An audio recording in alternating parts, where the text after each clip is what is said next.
Since about the mid-2010s, there's been a kind of renaissance in the horror genre, driven largely by A24 and a spate of up-and-coming auteurs. Of these, none demonstrates a greater insight and mastery of the cinematic form than Oz Perkins. Known for lush, atmospheric visuals and lingering images, Perkins is frequently a practitioner of the slow burn, his films building tension over time for an eventual release made the more effective for its delay. The problem he faces is how to keep an audience engaged, and to not only maintain suspense, but build it continuously as the story progresses in order to maximize the effect when catharsis occurs. Perkins' real skill lies in his understanding of the audience as a participating element in the cinematic experience. In The Blackcoat's Daughter, we can see how he employs multiple story elements, layered together to collectively generate the best results. His mastery of the medium is evident in how well he exploits every available potential to serve this end. A fundamental tool of cinema is to use editing to juxtapose images and sounds to generate effect. What we see before a cut versus what we see after. The necessary connection between elements is inferred by the audience. We fill in the blanks, as it were. In this sequence, for instance, we see a girl noticing something. We cut to an image of a knife in an open drawer. We cut again to see her continuing to look and infer that it is the knife she's taken notice of. Our next cut takes us to her returning to her table, her bag held close. We further infer that she's taken the knife and has it in her bag. Most people make these inferences without requiring explanation, and it's in this way that filmmakers involve the audience and not only invite but require their active participation to tell the story. But Perkins goes much further in employing the audience's intuition as a storytelling tool. To counter the potential for tedium during the slow burn, he employs several devices to engage the audience and require their continued contribution. In this way, a story that plays out slowly can become more gripping than one in which much happens, but which requires nothing of the audience but passive observation.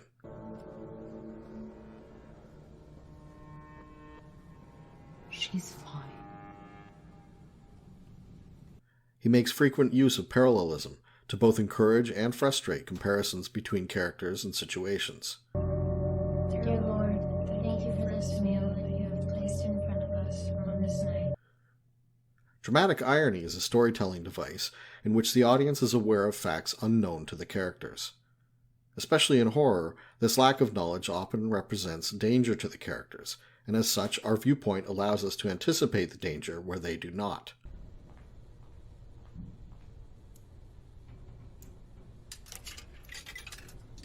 This builds tension and suspense, as we fear for the characters and hope they discover the truth before it is too late. Perkins makes liberal use of this device. Frequently, as we learn things that draw us closer to understanding, we are simultaneously constrained by what remains uncertain. Perkins often denies his audience knowledge of what the characters know or see, with the result of ever-increasing suspense. You didn't hear about Jen Darling's sister? In the same way that there are cuts in a scene, there are moments, as the story progresses, that serve not only as fence posts measuring the plot's progress, but as points about which the tensions build, as what is known clashes with what is not known. You didn't hear about Jen Darling's sister? Graduated 3 years ago. She walked in on them one night, worshipping the devil. By playing parallel images against one another, and by setting what the audience knows against its questions, Perkins duplicates the editing effect mentioned earlier. The audience's need to make connections and fill in the blanks generates engagement and involvement. At this point, audiences are savvy to a certain cinematic vocabulary. As with the simple edit described earlier, certain visual cues lead us to expect particular outcomes.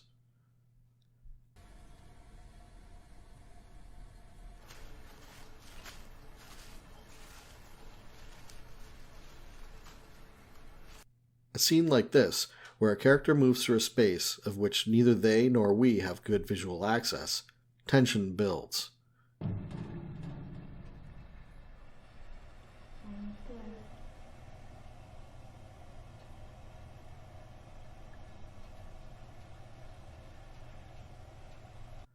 The audience has been trained by other films to expect a jump scare.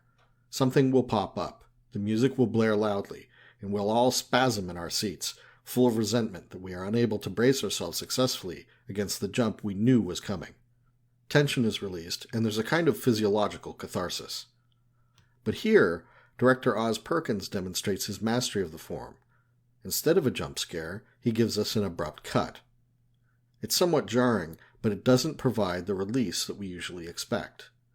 It's also disorienting, and as Rose continues down the empty hall, the tension only builds.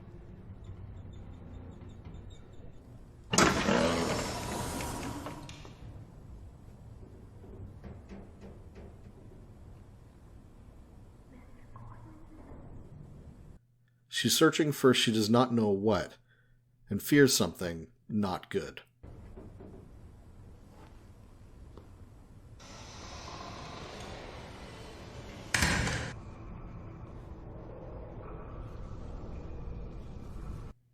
By the time we're shown her arriving at the basement door, it's reached an almost unbearable level.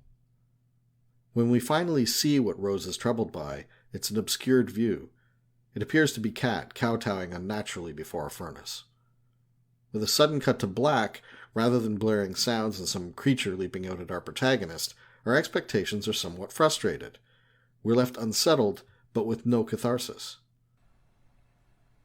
Near the film's end, this scene is duplicated, as Rose is again troubled by the feeling of another's presence when in the washroom. Again, everything about this sequence is designed to build tension by playing upon common tropes. We're shown partial views with reflections and presented hidden areas of open space. We watch Rose, viewing her from behind as she passes from one space, then cutting to a reverse to continue focusing on her rather than what she sees in the new area. Our trust in our natural expectations has been upset, however. Not only are we now aware that Kat is a threat to Rose, but our normal expectations have been undermined by the previous comparable sequence. We feel the tension, but no longer trust that a jump scare is coming.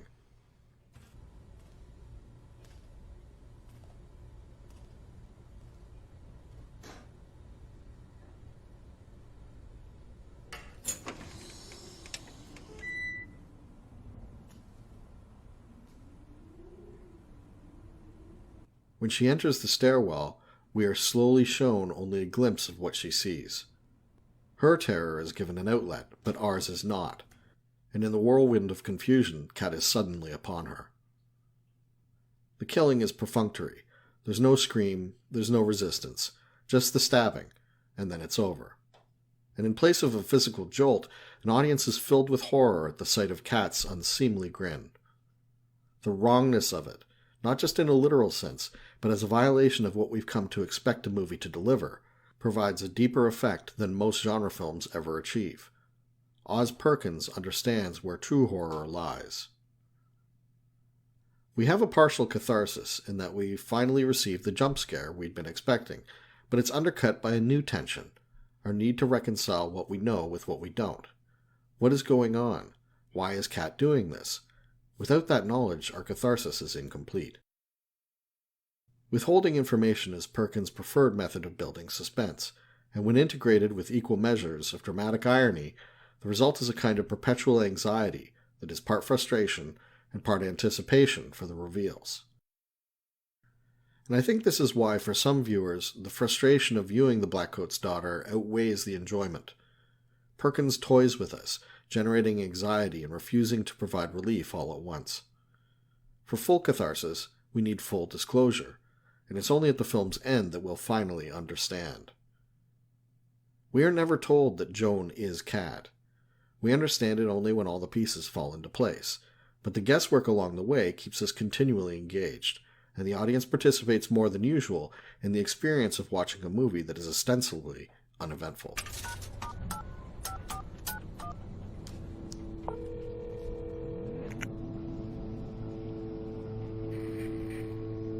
Hello?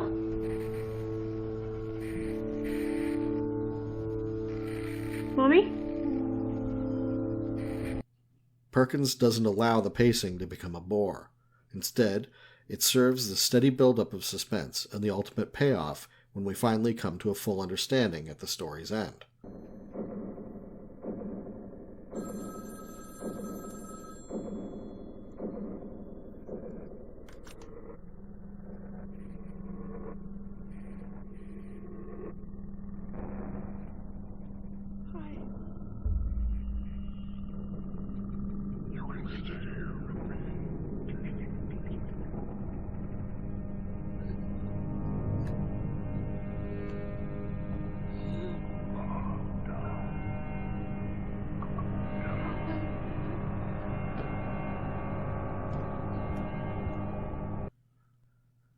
And so we are provided layers of tension, from the simple juxtaposition of images, to the more sophisticated presentation of parallel scenes and events, to finally the opposition of what is known by the audience versus what is known only to a character on the screen. We're sorry. The number you have dialed has been disconnected or is no longer in service. If you feel that you may have issues reporting. The interplay and combination of these elements is employed by Perkins to maximize the suspense and anxious discomfort of the audience, and to demand their ongoing attention and involvement.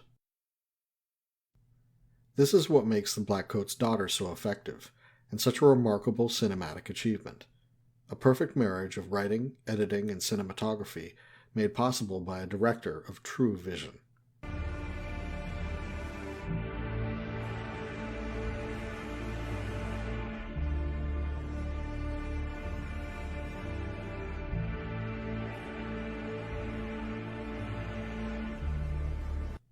Thank you for watching.